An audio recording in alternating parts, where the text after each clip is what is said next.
Princípio número 22. Milagres só são associados com o medo devido à crença em que a escuridão possa ocultar. Tu acreditas que aquilo que os teus olhos físicos não podem ver não existe. Isso conduz a uma negação da visão espiritual. Esse princípio, ele parece que não tem nada a ver, né? Como assim medo de milagres? Da onde essa associação entre milagres e medo? Que crença é essa na escuridão? Acontece que o que um curso em milagres chama de medo, o que Jesus chama de medo, não é esse medo que a gente imagina, sabe? Esse medo como o medo de falar em público, que dá um nervoso e você quer evitar, quer fugir. Medo como o medo de sofrer um acidente, de não conseguir algo, de ser abandonado. Não é esse medo que estamos acostumados a chamar de medo. O medo aqui não é o medo que o personagem tem, não é os medos que a Bruna tem, mas é o medo que está na consciência, é um medo basal que todos nós temos, que é o medo da verdade, o medo de Deus, o medo do milagre. Como eu disse, não é a Bruna que tem medo de Deus, não é o José, a Maria, o Davi, a Joana, a Lourdes, que tem medo de Deus. É um medo da consciência de separação, que pensa ter atacado a Deus, que pensa ter mudado a realidade. Isso está muito antes do personagem, isso está muito antes do mundo. E esse medo na consciência faz a consciência ficar sempre consciente de alguma coisa, faz a consciência ficar ciente de Bruna, de José, de Maria, de Lourdes, de Joana, ficar consciente do mundo. Entende? O medo aqui é a própria identificação da consciência com o mundo. Ou seja, medo aqui é estar consciente de algo específico, é ter consciência de alguma coisa. Então, como que os milagres são associados com o medo? Quando a consciência está identificada com a Bruna. Eu sou a Bruna. Eu sou esse corpo. Isso é consciência de Bruna. E isso é o medo na consciência. Ela só se identifica com algo porque tem medo.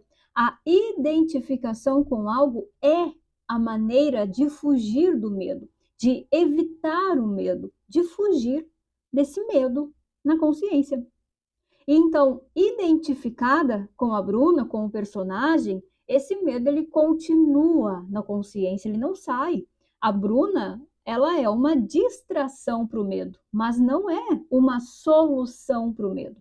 Então, o medo ele fica ali. Só que agora, por causa da identificação da consciência com a Bruna, com o personagem ali, com o corpo, parece que o medo é da Bruna, parece que o medo é da Bruna ser rejeitada, parece que o medo é da Bruna não conseguir o que ela quer, parece que o medo é de que aconteça alguma coisa com ela, com os pais dela.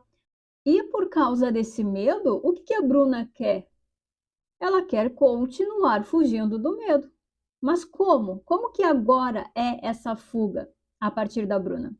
Agora ela quer ser aceita, quer ser reconhecida, quer ser amada. Agora ela quer conquistar, quer ter coisas, quer ser promovida. Agora ela quer que dê tudo certo para o pai, para a mãe dela, para a família dela, para ela.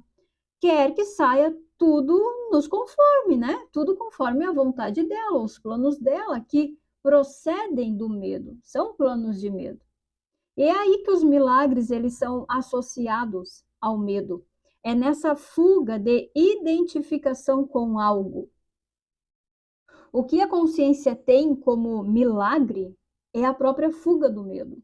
E o que temos como milagre, agora falando nesse nível da forma, né, do nível físico, o que temos como milagre também é a própria fuga do medo. Porque sair conforme, querer que as coisas saiam conforme a nossa vontade, né, conforme o que queremos e o que achamos que é o melhor para nós, é o que nós temos como milagre, é o que chamamos de milagre. É o milagre que nós queremos. Ou vai dizer que não? Por um acaso você quer um milagre que vá contra a sua vontade? Não, né? O que entendemos por milagre, o que queremos de milagre, é a nossa vontade atendida, é a nossa vontade realizada naquilo que pensamos ser o certo e o melhor para nós e para os nossos. Por quê? Porque é o nosso plano de salvação do medo. É o nosso plano de fuga do medo que sentimos, que está na consciência, que nem é nosso, é da consciência. Ou seja, nós, os personagens, estamos reencenando o medo da consciência de separação. O milagre que queremos é simplesmente uma forma de manter esse medo. Ele alivia, sim, né? Podemos dizer que sim, por um breve período ali de tempo, aquele tempo da euforia de ter recebido um milagre, de ter conseguido algo que tínhamos colocado a nossa expectativa de felicidade, mas então logo passa, logo acaba, e o medo ele continua ali na consciência. As buscas continuam ali, a insatisfação continua ali na consciência. Às vezes até muda, né, a forma como isso se apresenta, não mais naquela mesma forma que vinha sendo, né, não mais na mesma coisa, mas de outra forma, em outra coisa. Então percebe agora como que os milagres eles ficaram associados ao mundo, ao corpo, como que eles estão associados ao medo? É por causa da identificação da consciência com o mundo, com o corpo. Ela acredita que é isso que vai salvá-la, que a salvação está na fuga do medo. E isto é, ela acredita que a salvação, que o milagre está nessa identificação, que é assim que se resolve o medo. E isso é a crença em que a escuridão pode ocultar. Escuridão aqui não é a falta de luz, não é falta de sol, falta do dia, não é a noite, não é o mal, não são as coisas ruins ou então os pensamentos negativos, destrutivos, limitantes, não é isso. Escuridão aqui é a identificação da consciência com o mundo, com o corpo. Isso é escuridão, porque é isso que tira, que acaba com a visão espiritual. Através do corpo, eu só busco o físico, eu só busco o material, eu só tenho olhos para o físico, para aquilo que é palpável, que os olhos do corpo enxergam. Ou seja, eu não tenho olhos para o espiritual, eu fico um cego espiritual, eu fico numa escuridão espiritual. Então veja que eu não estou falando que o mundo é a escuridão, que o corpo é a escuridão. Mas eu estou falando que é a identificação, ou seja, a consciência de ser o corpo é a escuridão. Isso é negar a visão espiritual, é negar o espírito. Eu nego a visão espiritual quando eu estou identificado com o corpo, quando me vejo a partir do corpo, porque o corpo só tem olhos para o que é do corpo, ele não acredita no que não vê.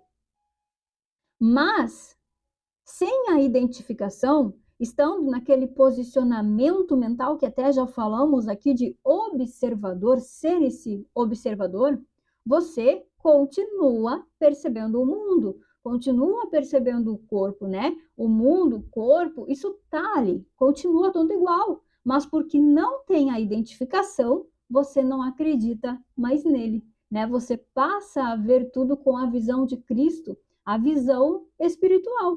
E essa visão, ela é a certeza que você não é o corpo e nem está no mundo, que você é antes e depois de tudo isso.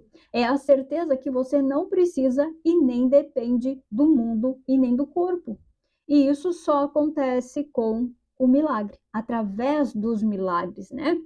O milagre, ele tira essa cegueira, ele clareia tudo. Isto é, você vai deixando de acreditar no mundo, você vai deixando de acreditar no corpo, de se importar com isso, e vai reconhecendo que a vida que a existência, que você não se mistura a isso, não está no mundo e nem o corpo, mas está antes de tudo isso.